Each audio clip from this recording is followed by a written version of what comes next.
Wakil Ketua DPR RI Sufmi Dasko Ahmad mengecam tindakan Otoritas Maritim Malaysia, Agensi Penguat Kuasa Maritim Malaysia APMN, yang melakukan penembakan terhadap pekerja migran Indonesia PMA. Sebab akibat penggunaan tindakan berlebihan excessive use of force APMM, 1 orang tewas dan 4 lainnya terluka pada Jumat 24 Januari.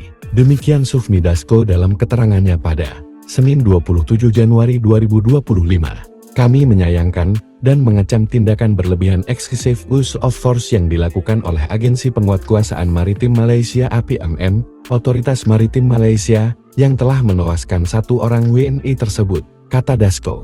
Dasko yang merupakan anak buah Prabowo Subianto di Partai Gerindra ini mengatakan, DPR akan membentuk tim untuk memantau proses penanganan insiden penembakan terhadap 5 PMA non-prosedural oleh APMM tersebut. DPR RI melalui komisi terkait akan membentuk tim untuk memantau penanganan insiden berdarah tersebut, sehingga penanganan kasus ini dapat diungkap secara tuntas dan transparan, ujarnya. Selain itu, Dasko menuturkan DPR juga akan mendorong Kementerian Pelindungan Pekerja Migran Indonesia KP2MI membentuk tim investigasi untuk mengungkap insiden tersebut secara transparan. Termasuk, sambung Dasko, meminta KP2MI untuk melakukan pendampingan hukum terhadap korban penembakan hingga mengatur pemulangan jenazah ke tanah air. Dalam keterangannya, Dasko menyampaikan DPR juga akan memanggil Kementerian Luar Negeri Kemlu RI dan KP2MI untuk mengonfirmasi insiden tersebut.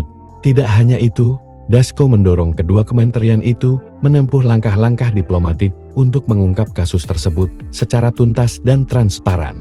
Pada tahap saat ini, kami meminta Kementerian Luar Negeri RI melalui Kedutaan Besar Republik Indonesia KBRI di Kuala Lumpur untuk mengirim nota diplomatik kepada pemerintah Malaysia terkait insiden penembakan 5 orang WNI pekerja migran tersebut, tuturnya. Dasko pun menyampaikan duka cita atas tewasnya 1 WNI dalam insiden penembakan di perairan Tanjung Rehu, Malaysia. Insiden penembakan terhadap 5 PMA non-prosedural oleh APMM terjadi pada Jumat 24 Januari pukul 3 waktu Malaysia.